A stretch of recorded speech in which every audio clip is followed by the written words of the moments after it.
আল্লাহু আকবার, আল্লাহু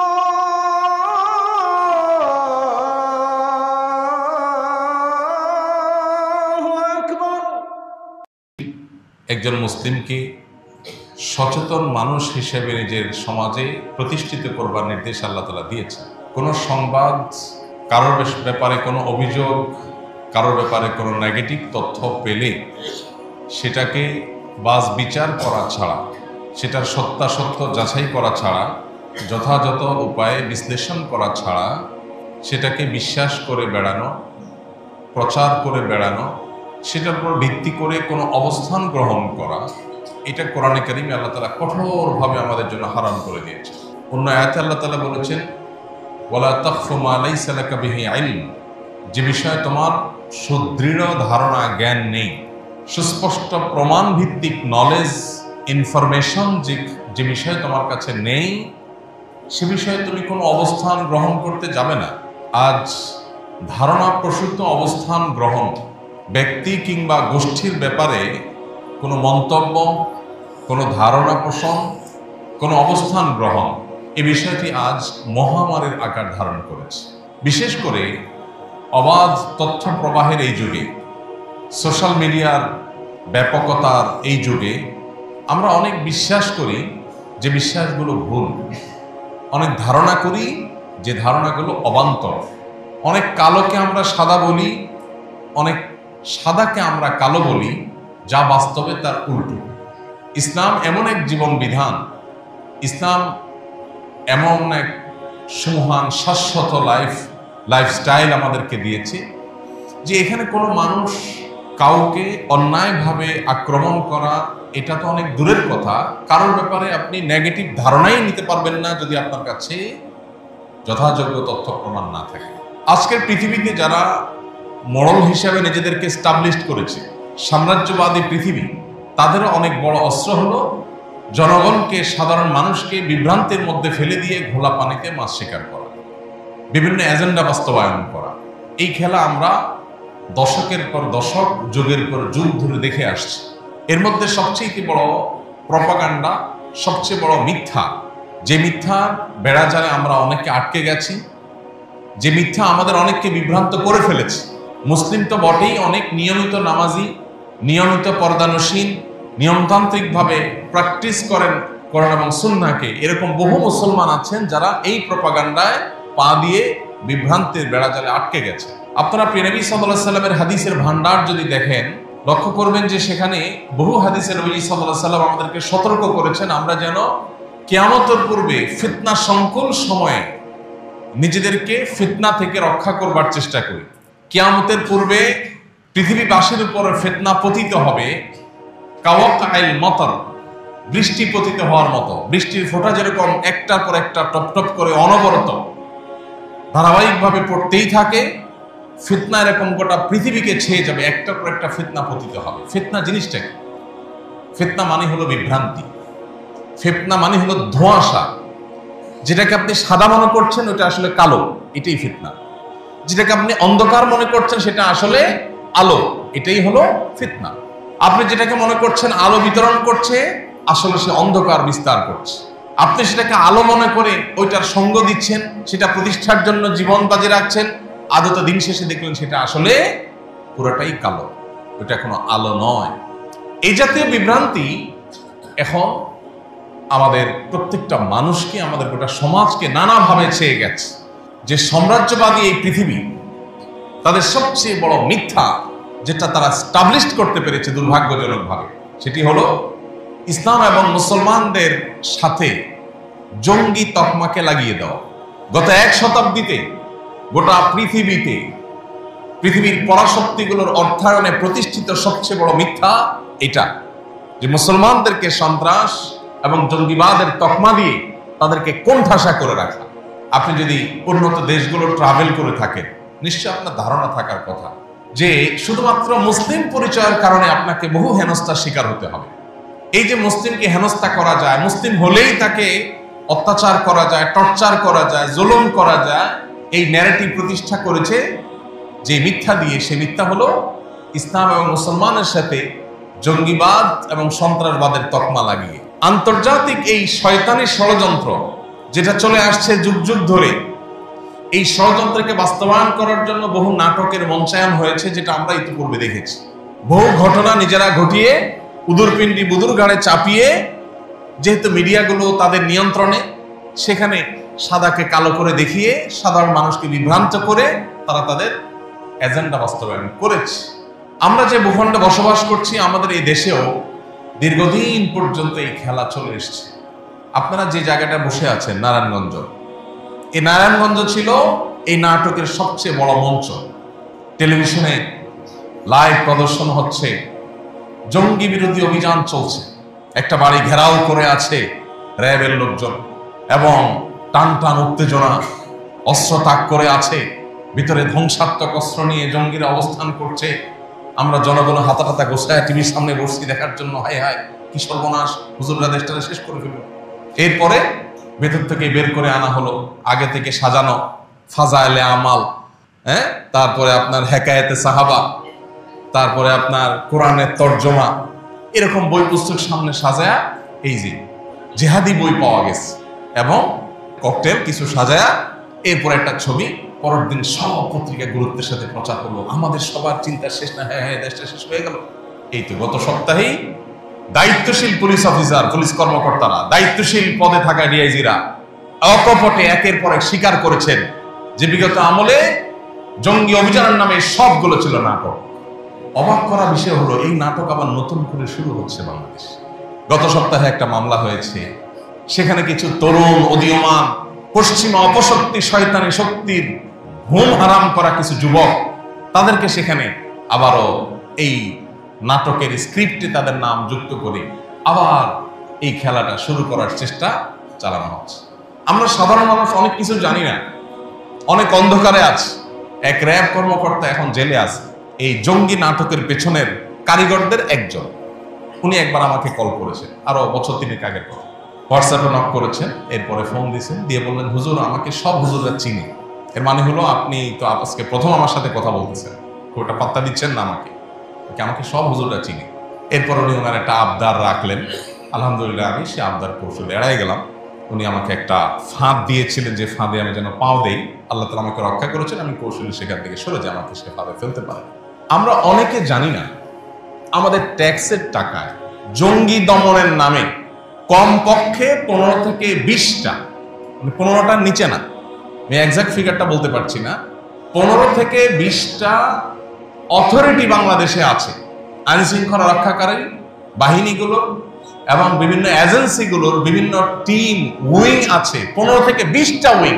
কিসের জন্য? জঙ্গি দমন করার। একদিকে আমরা দেখছি আইন শৃঙ্খলা রক্ষাকারী বাহিনীর কর্তৃপক্ষ, এমনকি সরকারের আইন শৃঙ্খলা বিষয়ে সংশ্লিষ্ট মহল, দায়িত্বশীল জায়গা থেকে বলা হচ্ছে বাংলাদেশে কোনো জঙ্গি নাই। আমাদের পার্শ্ববর্তী দেশগুলোতে যে পরিমাণ হামলা হয়, সন্ত্রাসী হামলা যেটাকে বলেন আপনারা, এই টাইপের হামলা হয়, মসজিদে হামলা, জানাজাতে হামলা, ধর্মীয় প্রতিষ্ঠানে হামলা, এই এক হামলা 50 জন মারা গেছে, 200 জন মারা গেছে। বাংলাদেশে এরকম হামলা কয়বার হয়েছে কি বলেন? যে মসজিদে জুমার নামাজে হামলা হয়ে 200 মানুষ মারা গেছে, শুনছেন কখনো? যে মাদ্রাসাগুলোতে ছাত্রদের নিজেদের মারামারি, বোমা হামলা, এটা হয়ে 200 ছাত্র নিহত হয়ে গেছে, আহত হয়ে গেছে, শুনছেন কখনো? এইরকম একটা শান্তিপ্রিয় ভূখণ্ড, আলেম সমাজের এরকম দায়িত্বশীল অবস্থান গোটা পৃথিবীতে বিরল, যেটা বাংলাদেশে আছে।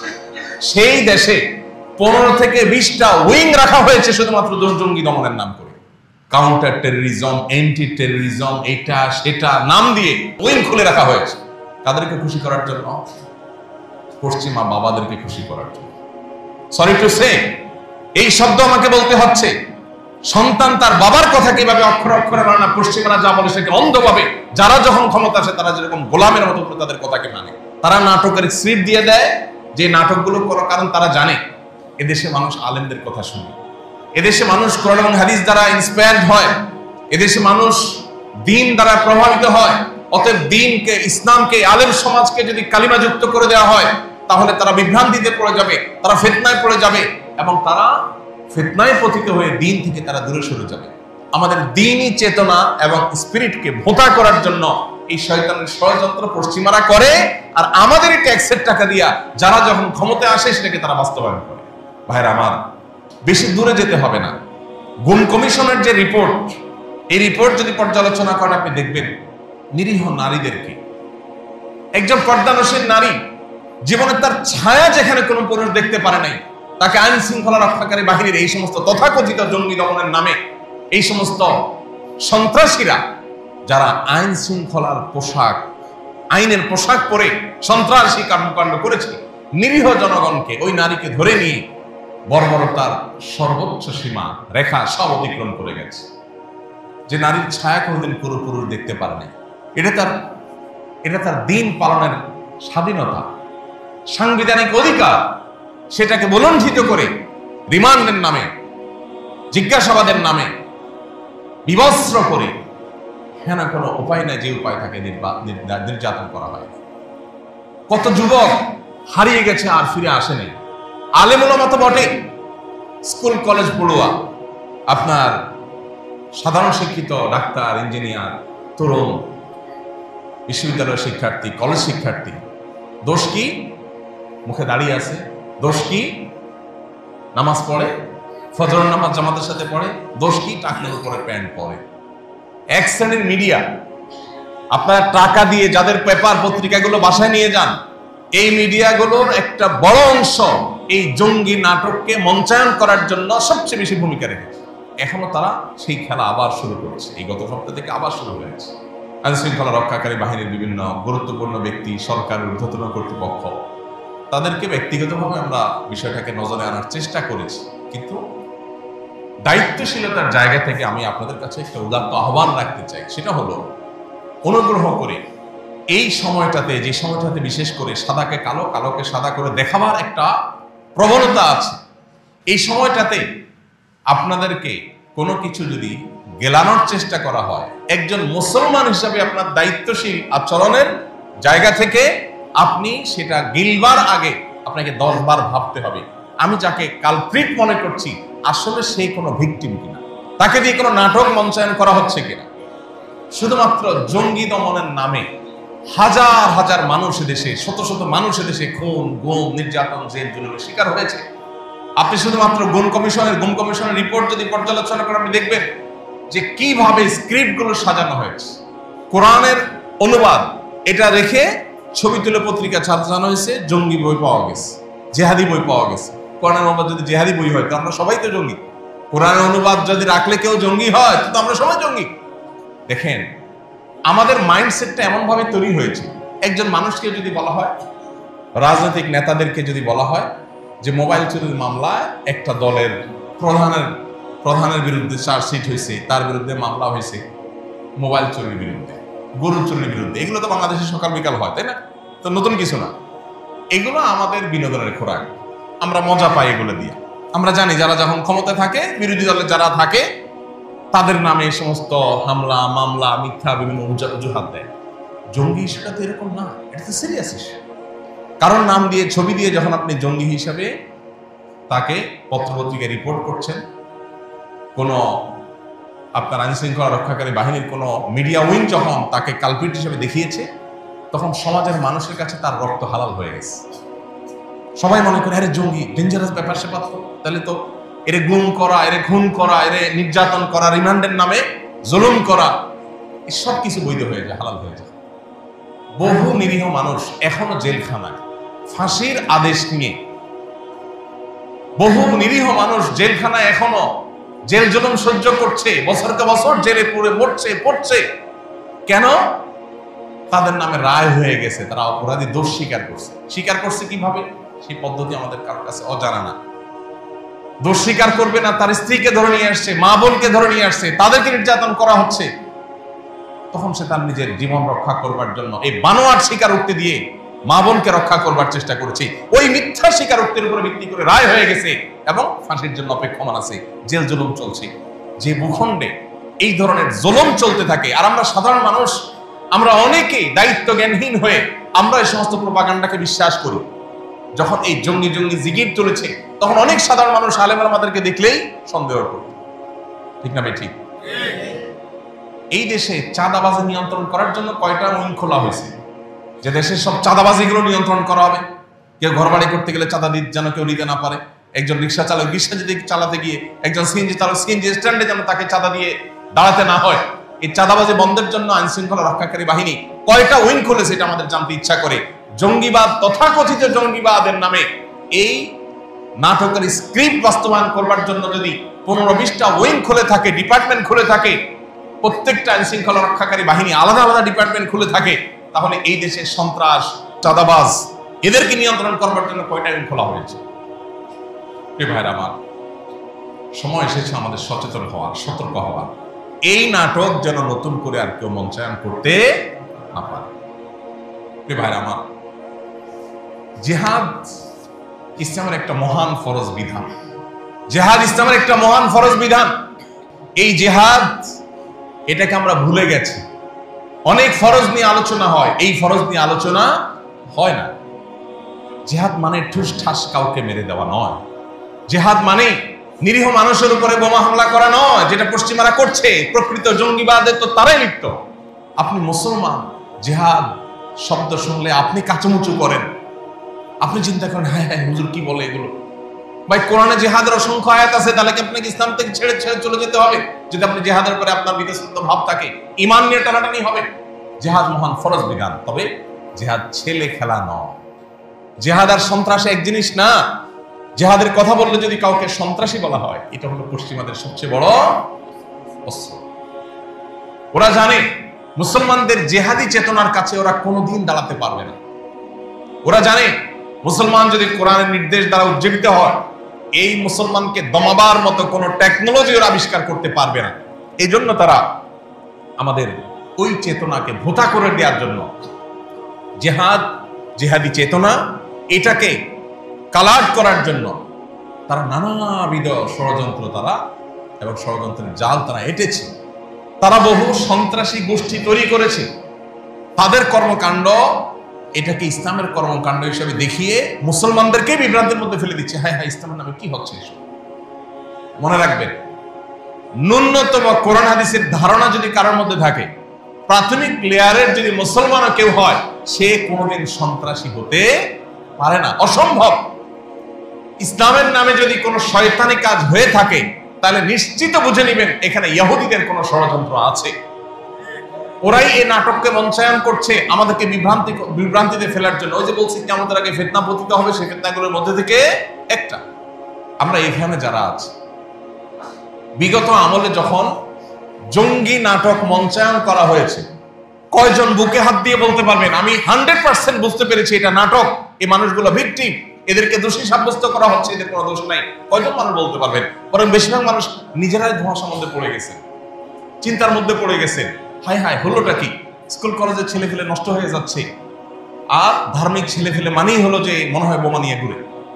ভাইরা আমার, এই দেশে রাজনীতির নামে শিক্ষা প্রতিষ্ঠানগুলোর ক্যাম্পাসে অস্ত্রের মহড়া, এটি সকাল বিকালের নিত্য নৈমিত্তিক চিত্র, তাই না? লাশের পরে লাশ পড়া, প্রতিনিয়ত আপনার একের পরে খুন হওয়া, এগুলো তো আমাদের শিক্ষা প্রতিষ্ঠানগুলোর, কলেজ বিশ্ববিদ্যালয়গুলোর নিত্য নৈমিত্তিক চিত্র। এগুলো যারা করে আপনি শুনবেন না তাদেরকে কখনো জঙ্গি হিসাবে কেউ তকমা দেয়। শুনেছেন কখনো? বিগত 5ই আগস্টের আগে মোবাইলে SMS পাঠানো হয়েছে যে চতুর্দিকে জঙ্গি হামলা হচ্ছে, সবাই ঘরে থাকেন, সতর্ক অবস্থানে থাকেন। কারফিউ বাস্তবায়নের জন্য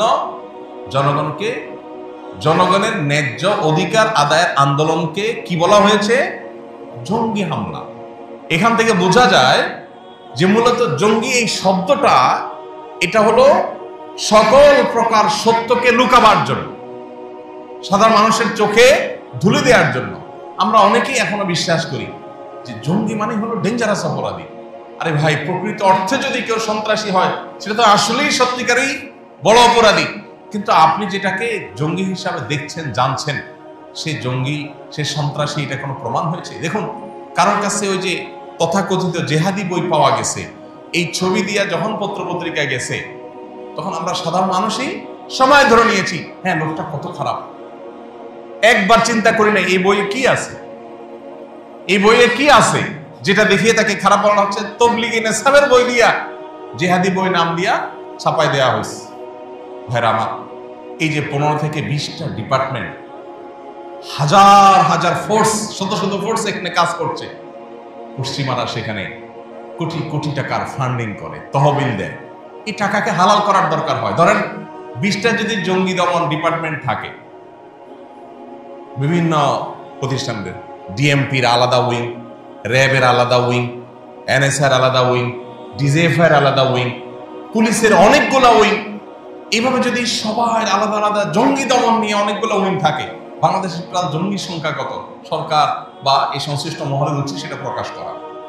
দাবি করার সময় বলে না বাংলাদেশে কোনো জঙ্গি নাই, জঙ্গিবাদ নাই, কিন্তু উইং খুলে রাখছেন আপনি 15 থেকে 20টা। জনগণের ট্যাক্সের টাকায় অপচয় কেন? এদেশে কি আইন শৃঙ্খলা রক্ষাকারী বাহিনীর আর কাজ নাই? শুধু জঙ্গি দমনের জন্য এতগুলো উইং খুলে বসছেন। এই উইংগুলো চলে কোত্থেকে? বিদেশে যখন ফান্ড দেয়, তহবিল দেয় পশ্চিমারা, শত শত কোটি টাকা দেয়, ওই টাকা হালাল করার জন্য ওর তো কোনো কাজ নাই। কারণ আসলে তো আদতে জঙ্গি নামের এই নাটক ছাড়া তো বাস্তব কিছু নাই। সে এটাকে বাস্তবায়ন করার জন্য খুদাই নিরীহ কোনো এক মানুষকে পেয়া তাকে ধরছে। আপনারা হলে আর্টিজান হামলার সময় দেখেছেন এদেশের প্রথম সারির তথাকথিত মিডিয়ান নামে এই সন্ত্রাসবাদীদের সবচেয়ে বড় অস্ত্রগুলো তারা কিভাবে নিরীহ মানুষকে দোষী সাব্যস্ত করেছে। যে ওখানে হামলাকারীদের একজন তার সোশ্যাল মিডিয়াতে দেখা গেছে সে ডক্টর জাকির নায়েকের পেজে লাইক দিয়েছে, বাস এই অপরাধে পৃষ্ঠবি বন্ধ। এই যে গত সপ্তাহের যে মামলা হয়েছে, ওই মামলার যদি মানে স্ক্রিপ্ট শুনেন আপনি তাজ্জব বলে যাবেন যে এখনো দেশে এগুলো চলতেছে। নতুন বাংলাদেশে এগুলো চলছে। একজনকে ধরছে, তার মোবাইলে পাওয়া গেছে সে কোন পাবলিক প্রোগ্রামে 3-4 জন বক্তার ছবি তুলছে। এই বক্তার ছবি তুলছে, তাহলে এবার বক্তাদেরকে নামে মামলা আসামি দিতে হবে। এখন আমি এখানে বক্তব্য দিচ্ছি, কত মানুষ ছবি তুলছে। এখন আপনি কোন একটা আসলে আপনি দোষী কিনা সেটা তো আল্লাহ ভালো জানে। ধরলাম তর্কের খাতিরে যে আপনি দোষী, আহমদুল্লাহ ছবি তুলছেন, তাহলে এই বেটারাও মামলার নামে নেই। আইন শৃঙ্খলা রক্ষাকারী বাহিনীর ভাইয়েরা তারা হাসির পাত্র হওয়া থেকে তারা সিরিয়াস কবে হবেন আমি জানি না। তাদের মধ্যে ন্যূনতম, বিশেষ করে যারা এই কর্মকাণ্ডগুলো করে, তাদের মধ্যে ন্যূনতম লজ্জা, শরম, দায়িত্বশীলতার কোনো জায়গা তাদের আছে কিনা আমি জানি না। আপনারা দেখেছেন আরেকজন বক্তাকে গত আমলে গ্রেপ্তার করে সম্ভবত 2-2.5 বছর জেলে রাখা হয়েছে। কি অপরাধ? যে একটা ছেলে উত্তরবঙ্গ না কোন জায়গা থেকে ধান কাটার কাইচিন নিয়ে ঢাকায় আসছে সংসদ ভবন ভাঙবে সেজন্য। ধান কাটার কাইচি নিয়ে আসছে সংসদ ভবন ভাঙবে সেজন্য, এবং তার মোবাইলে পাওয়া গেছে ওই বক্তার ছবি। তাহলে বক্তারা বের হবে। মগের মুল্লুকের গল্প আমরা অনেক শুনেছি, কিন্তু মগের মুল্লুকের বাস্তব রূপ আমরা দেখি নেই। দুর্ভাগ্য আমাদের, আমরা এখন সেটা দেখছি। ভাইরা আমার, এই কথাগুলো আপনাদের সাথে বলার উদ্দেশ্য হলো, আপনি আমি যদি সচেতন না হই তাহলে এইভাবে একের পর এক নাটক করে করে দেশটাকে গোল্লায় নিয়ে যাওয়া হবে। আমাদের লজ্জা হয়, আমাদের পরে স্বাধীনতা অর্জন করে যে সমস্ত দেশগুলো এখন এমন উচ্চতায় চলে গেছে, ওইসব দেশগুলোতে গেলে নিজের দেশের দিকে তাকালে অসহায় মনে হয় যে আমরা কোথায় দাঁড়িয়ে আছে, ওরা কোথায় চলে গেছে। আর আমাদের জনগণের ট্যাক্সের টাকা দিয়ে দেশে উন্নয়ন না করে এই সমস্ত নাটক করা হয় বসে। একজন অফিসার, তার একটা প্রমোশন দরকার,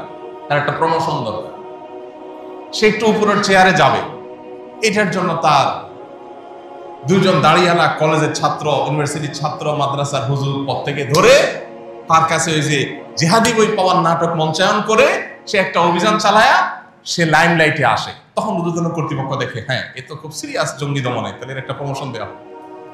ওর একটা প্রমোশনের জন্য একটা পরিবারকে সারা জীবনের জন্য ভিকটিম বানিয়ে গোটা সমাজের কাছে কালপিট বানিয়ে দেওয়া হয়েছে। অসংখ্য কলেজ ইউনিভার্সিটির ছেলেপেলেরা শুধু সৎ পথে আসার কারণে, শুধু দিনের পথে আসার কারণে তাদেরকে জঙ্গি তকমা দিয়ে বছরের পর বছর তাদেরকে গুম করে রাখা হয়েছে, জেলে পুরে রাখা হয়েছে। একটি দুটি নয়, শত শত ঘটনা ঘটেছে। আমরা কজন মানুষ তখন বলেছি এসব মিথ্যাচারের বিরুদ্ধে আমরা দাঁড়াই, এই সমস্ত শয়তানের বিরুদ্ধে আমরা কথা বলি। বরং আমরা অনেকে নিজেরা বিভ্রান্ত হয়ে গেছি, মনে করছি হ্যাঁ বোধহয় ছেলেরা আসলেই সন্ত্রাসী। ওরা ঘোষণা দেয়, ব্রিটেনের টনি ব্লেয়ার যখন ঘোষণা দেয় এটা আমাদের ধর্মযুদ্ধ, ক্রুসেড, খ্রিস্টান ধর্মযুদ্ধ, এটা যখন তারা ঘোষণা দেয় তখন আপনার বিবেকে মনে হয় না এটা সন্ত্রাসী কোনো বিষয়? এটা মুসলমান যখন জেহাদের কথা বলে তখন আপনার কেন জেহাদ সেটাকে সন্ত্রাসী মনে হয়? মুসলমানের জেহাদকে আপনার কাছে সন্ত্রাসী হিসাবে, সন্ত্রাসী কর্মকাণ্ড হিসাবে তারা দেখাচ্ছে। তারা যখন ক্রুসেড ঘোষণা করে তখন আপনার কাছে একটিবারের জন্য প্রশ্নটা উঠে না? যেটা কি ভাইরা আমার, আমরা যদি সতর্ক না হই, কেন আজ সমাজের এই দুর্দশা, কেন আজ আমাদের দুরবস্থা? আজকে তরুণরা ভালো পথে আসতে পারছে না, তারা ভালো পথে আসলে তাদেরকে আপনি ব্লেম দিচ্ছেন।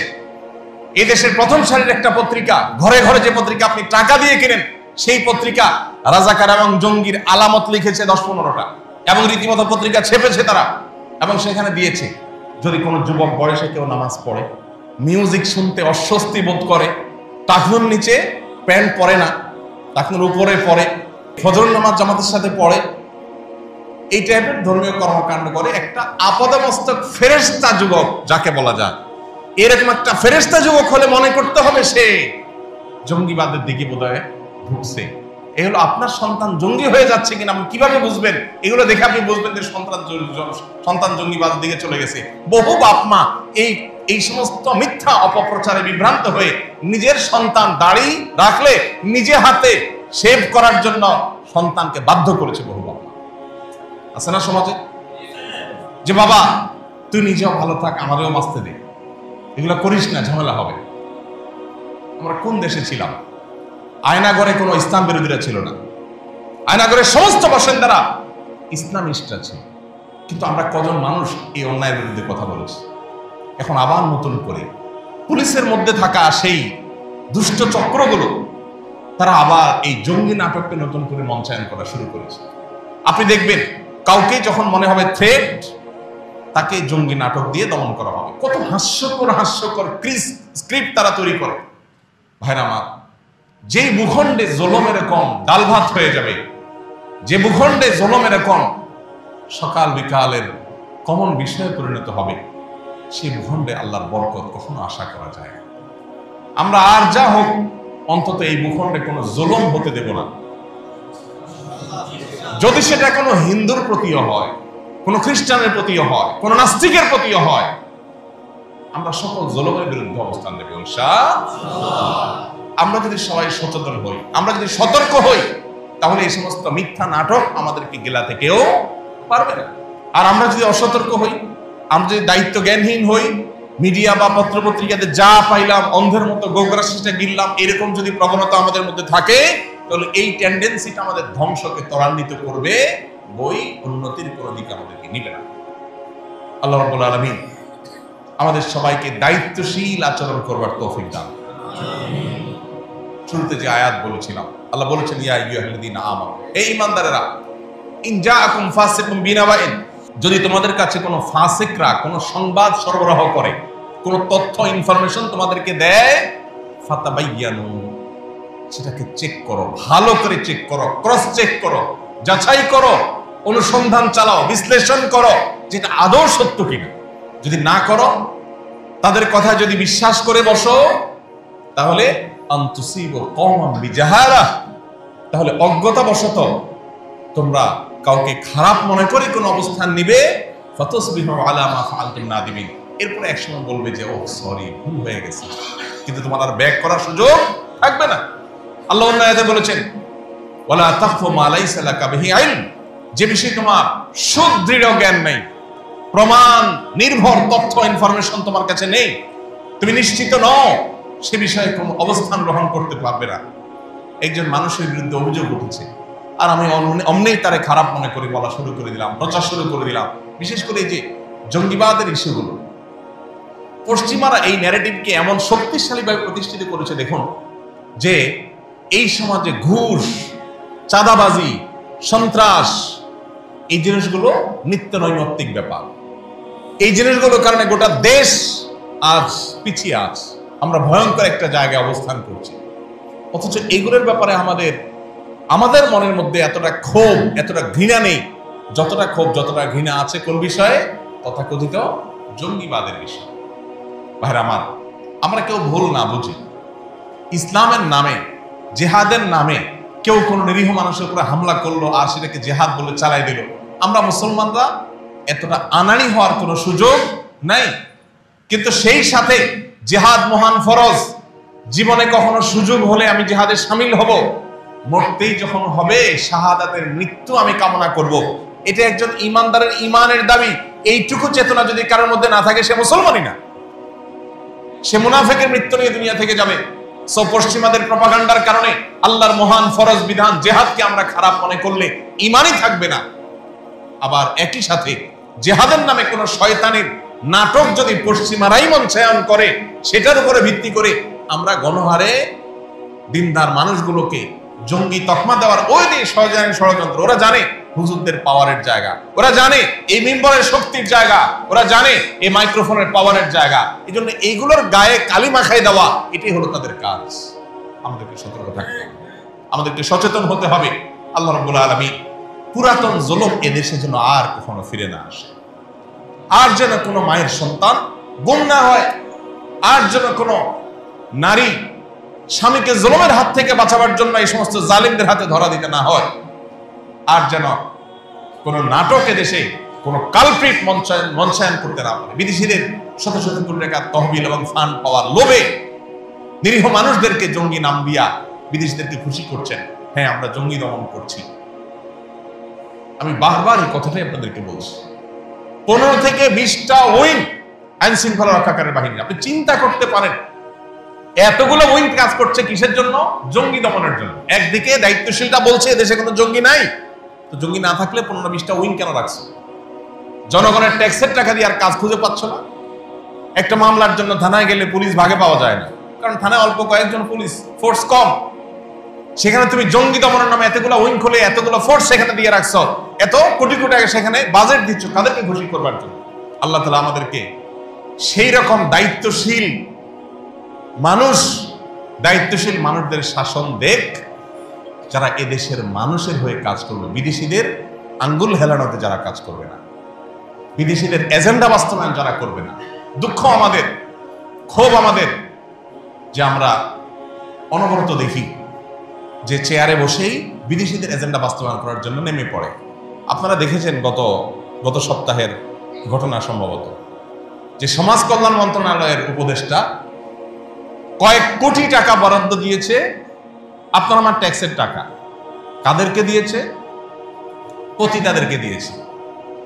পতিতাদেরকে কেন দিয়েছে? তাদেরকে যদি পুনর্বাসনের জন্য দিত তো আমরা বলতাম আরো চাঁদা নেন, 100 টাকা করে আমরা সবাই দিই, এদেরকে পুনর্বাসন করে দেন। কি বলেন? কারো দ্বিমত ছিল এদেশে যে পতিতাদেরকে একটা সুন্দর ঘর বাড়ি করে দেন, থাকার খাওয়ার ব্যবস্থা করে দেন, চাকরির ব্যবস্থা করে দেন, ব্যবসা ব্যবস্থা করে দেন, তাদেরকে এই কাজ থেকে সরাই আনেন। এইটার জন্য যদি আরো টাকা নেয় তো জনগণ দিতে সেজন্য প্রস্তুত। কিন্তু না, উপদেষ্টা সেই কাজ করেননি। কি করেছেন? পরিষ্কার ভাবে আপনি যদি তখনকার সংবাদগুলোকে পর্যালোচনা করে দেখবেন, তাদের এই কাজের স্বীকৃতি দেওয়ার জন্য, মর্যাদা দেওয়ার জন্য, মানে যা করছো ক্যারি অন, এটা চালায় যাও, এটার জন্য জনপ্রতি 10,000 না 20,000 টাকা করে তাদেরকে প্রণোদনার মতো দিচ্ছে যে এই কাজ চালায় যাও। তো চেয়ারে বসার পর বিদেশিদের খুশি করার জন্য আমাদের ট্যাক্সের টাকা দিয়ে নাটক করার এই প্রচেষ্টাগুলো চিরতরে এই দেশ থেকে বন্ধ হয়ে যাক, আমরা যেন আর বলির পাঠা হতে না হয়। আল্লাহ রাব্বুল আলামিন, এই যে আমরা পিছিয়ে আছি, যারা একটু বিদেশে যান, 2-5টা দেশ ট্রাভেল করলেই তারা দিনের আলোর মতো বুঝতে পারেন যে আমরা কোথায় আছি। আমাদেরকে মিথ্যা উন্নয়নের ফিরিস্তি দেখিয়ে আমাদেরকে বেকুব বানায় রাখা হয়েছে। পৃথিবীর অন্যান্য দেশগুলো কোথায় চলে গেছে আর আমরা কোথায় দাঁড়িয়ে আছি? এখনো পুরো দেশটা নর্দমার মতো বানিয়ে রাখছে এই সমস্ত দুর্নীতিবাজেরা, এই সমস্ত বিদেশি ক্রীড়ানকেরা, ভিনদেশীদের খুশি করার জন্য। এদের একজনেরও দেশে থাকার কোনো নিয়ত, মুরদ, ইচ্ছা, শখ কিচ্ছু নেই। এদের সবাই ওই বেগম পাড়ায় বাড়ি আছে, দুবাইতে বাড়ি আছে। আমরা জনগণ, আমরা বলি পাঠা। ওরা আমাদের দেশপ্রেম শিখায়। হুজুরদের দেশপ্রেম নাই, বেটারা জঙ্গি। আমি অনেক দেশপ্রেমী, আমি দেশ থেকে টাকা পয়সা নিয়ে বেগম পাড়া বাড়ি করছি, যেখান থেকে লুটপাট করে শেষ হয়ে জনগণের ফালাই দিয়ে আবার আমি চলে যাবো আমার জায়গা মতো। আল্লাহ আমাদের চোখগুলো যেন খুলে যায় সেই তৌফিক দান করুন, আমরা যেন প্রকৃত বন্ধু এবং শত্রু চিনতে পারি। সরকারের ঊর্ধ্বতন নীতি নির্ধারণী পর্যায়ের একটা বৈঠকে অনেক আগে একবার আমরা কয়েকজন একটা বিষয় নিয়ে বসছিলাম। তো প্রসঙ্গত আমরা বলছিলাম তাদেরকে, দেখেন, এক দল লুটপাট করার পর ওদেরকে পার্শ্ববর্তীদের জায়গা দিবে, আপনি আবার আকাম করার পর আপনাকে হয়তো আমেরিকা জায়গা দিবে। আমাদেরকে মানে হুজুরদেরকে এই পৃথিবীতে কোনো দেশ জায়গা দিবে না, খোদ সৌদি আরবে দিবে না।